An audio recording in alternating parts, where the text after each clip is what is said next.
E aí, galerinha, quando a gente fala sobre cálculos de triângulos, né, a gente pode usar, por exemplo, Pitágoras, a gente pode usar trigonometria num triângulo retângulo.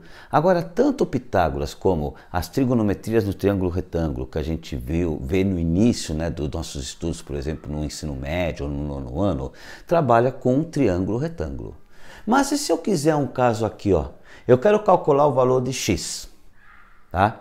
Só que esse triângulo não é um triângulo retângulo. Então, quando não for um triângulo retângulo, eu posso usar lei dos senos e lei dos cossenos.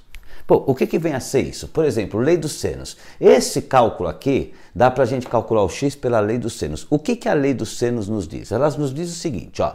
Quando eu tiver um triângulo, tá, que não for retângulo, eu tenho a seguinte relação entre os ângulos e os lados. Eu posso dizer que um lado A está para o seno do ângulo A, o lado B, ou seja, o seno do ângulo oposto, né? O lado B está para o seno do ângulo oposto, o seno do ângulo B. O lado C está para o seno do ângulo C. O que isso quer dizer? Quer dizer que esses lados eles são proporcionais, tá? Essa relação de lado e ângulo, lado, ângulo oposto, lado e ângulo oposto, são proporcionais e acabam resultando sempre no mesmo valor, tá? Se eu tivesse esse triângulo inscrito numa circunferência, esse valor é sempre 2 vezes o raio. Então a gente consegue também calcular raio, trabalhar com circunferência, mas não é o caso desse exercício, tá? Esse exercício, se você for reparar, ele tem o lado x, que é quem eu quero calcular, e ele tem o ângulo oposto, que é 120. Ele tem o lado 100, puxa, mas eu não tenho o ângulo oposto. Tenho. A soma dos ângulos internos de um triângulo é 180. Se aqui é 120 graus e aqui é 30, 120 mais 30, eu sei que então esse ângulo aqui é de 30 graus. Então esse ângulo é de 30 graus. O que eu tenho? Eu tenho que um lado está para o seno do ângulo oposto, seno de 120, assim como um outro lado, 100, está para o seno do ângulo oposto, seno para o ângulo de 30. Repare que a incógnita x está para o seno do ângulo de 120 e o lado 100 está para o seno do ângulo oposto, o seno do ângulo 30. Ô professor, mas quanto é que vale o seno do 120? Então nós vamos falar sobre senos de ângulos suplementares. Suplementares são aqueles ângulos que somados dão 180 graus. Tá? Então, eu sei que o seno do ângulo de 120 vai ser o seno do ângulo do seu suplementar. Ou seja, se a soma dos ângulos suplementares dá 180 graus, isso aqui vai ser o seno de 180 menos 120. Ou seja, o seno de 120 é a mesma coisa que o seno de 60, que é a raiz de 3 sobre 2, né? A gente usa a tabela trigonométrica dos ângulos aqui, né?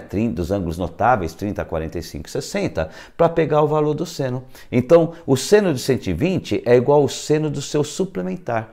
Se os suplementares somados dão 180, o suplementar de 120 é 180 menos 120, que dá 60. Ou seja, o seno do ângulo de 120 é igual ao seno do ângulo de 60, que é raiz de 3 sobre 2. Então, ó, x sobre o seno do ângulo de 120, x sobre raiz de 3 sobre 2, é igual a 100 sobre o seno de 30, na tabela trigonométrica, ó, seno de 30, 1 sobre 2. Então, é igual a 100 sobre 1 sobre 2.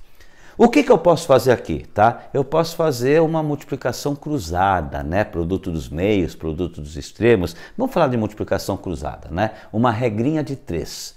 Eu vou pegar esse x e multiplicar por meio.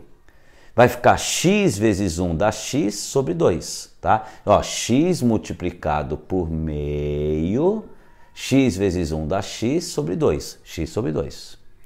Eu vou pegar essa raiz de 3 sobre 2 e multiplicar por 100. O que eu vou ter? Raiz de 3 sobre 2 vezes 100. 100 vezes raiz de 3 dá 100 raiz de 3 sobre 2. Então, o que eu tenho? X sobre 2 é igual a 100 raiz de 3 sobre 2.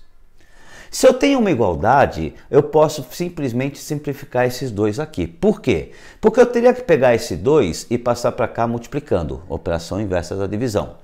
Teria que pegar esse 2, passar para cá multiplicando. Se eu vou multiplicar os dois lados por 2, eu posso simplificar simplesmente.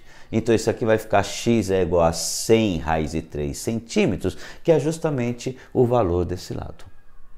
Tá? Aqui tem os detalhezinhos, né, de operações com frações, né? Aqui eu fiz na verdade é uma regra de 3, x vezes meio, ó, x vezes 1 dá x sobre 2, raiz de 3 sobre 2 vezes 100, 100 vezes raiz de 3 sobre 2 dá 100 raiz de 3 sobre 2, e eu posso simplesmente simplificar os denominadores quando eu tiver uma igualdade e os denominadores dos dois lados, primeiro membro e segundo membro, forem os mesmos. Eu simplifico, o exercício dá simplesmente x raiz de 3 centímetros. Isso é lei dos senos. Ah, professor, eu entendi, mas mais ou menos, eu gostaria de treinar mais. Tudo bem, entra aqui, né, nesse endereço, vá em plataformas YouTube e clique em Lei dos Senos. Você vai ter lá uma lista, acho que de 8, 9 exercícios, para você treinar e entender melhor Lei dos Senos. Tá legal? Estou esperando você então. Lei dos Senos, só esse endereço e eu espero por você. Beijo no coração e até o próximo vídeo. Valeu, galerinha. É nóis, valeu, é nóis, valeu.